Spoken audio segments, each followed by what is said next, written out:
Let me see about this mic, okay? All right. I'm 12 years old. I'm sitting under an open window reading A Wrinkle in Time by Madeleine L'Engle. I read the line, "The shortest distance between 2 points is not a straight line."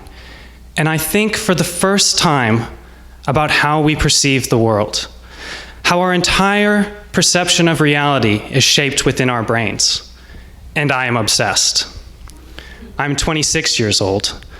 I am performing a clinical interview on a woman to see if she qualifies to be a participant in one of our lab studies. She is homeless and has a long history of trauma and abuse.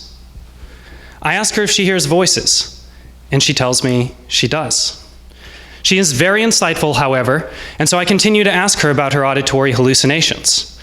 And with the understanding and vernacular of a long-time practicing physician, she tells me what schizophrenia sounds like. I'm 17 years old. I'm in therapy for the first time. My parents are getting a divorce, and they want to make sure I'm okay. Like many teenagers, I don't express my emotions well. I'm sitting in a dimly lit room on a comfortable couch covered in colorful throw pillows, and I feel at ease. The therapist asks me my opinion on my parents' divorce, and I tell her. And she stops writing on her pad, and she looks up at me, and she says, "You're very perceptive." And we form an instant connection, and I enjoy talking to her, and I keep seeing her for several months. I'm 21 years old. I'm bleeding from a large gash in my hand. I drunkenly stumble up the glass-covered stairs of my college apartment.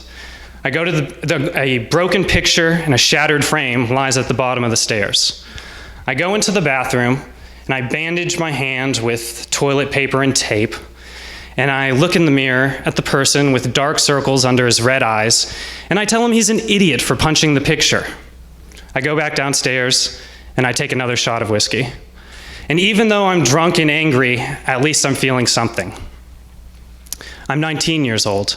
I'm taking my first philosophy class, Philosophy of Mind, and we are discussing the color red. Have you ever tried to describe the color red? You can't do it. Red is just a perception. We don't know that my red is the same as your red, and we can't ever truly know. I can't experience reality as you experience it. I'm writing furiously, trying to take down every word. Every utterance of the professor seems to me to be a new truth, a new bit of knowledge that will help me understand what I've been longing to understand, the mind, my mind. I'm 20 years old. All of my friends are in relationships, but I'm finding it harder and harder to relate to people. It's as if I can't feel. I just feel numb. I'm always numb. I tried going back to therapy, but this time the therapist just seemed to see me as some troubled youth, another student she was seeing as part of her job. She told me to come back. I haven't. I got the sense that she wanted to prescribe me meds, and I don't want to be on medication. I'm not depressed. I'm just numb. I feel as if I'm a ghost going through day-to-day life without actually experiencing it. I feel isolated, and I feel alone, and I feel as if nothing really matters. I'm 25 years old. I'm at my first meeting of the National Alliance on Mental Illness Arkansas. Even though I'm just a guest, the executive director comes up and gives me a big hug as if she's known me for years. Everybody is being introduced, going around the room, telling their personal stories of mental health, and I am inspired. The passion these people have for decreasing the stigma surrounding mental illness overflows in the room, and I feel empowered. I want to be an advocate for mental health.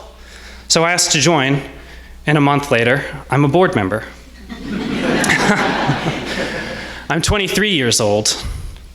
I'm talking to an older medical student. I've only been in medical school a few months, and I'm full of questions. The older student asks me if I know what specialty I want to go into. And I say, psychiatry. And he says, why?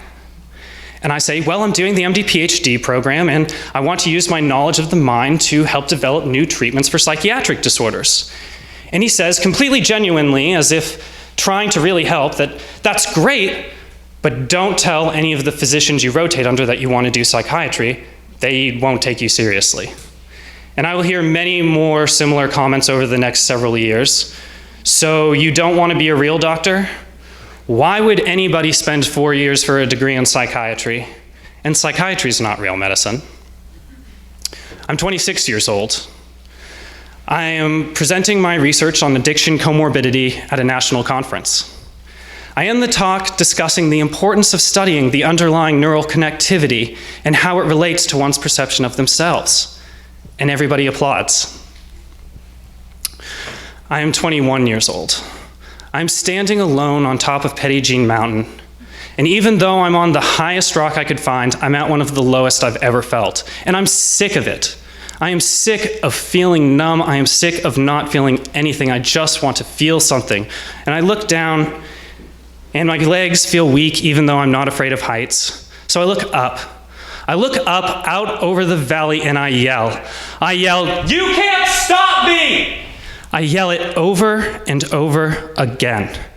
I'm yelling at nothing and everything, and especially myself.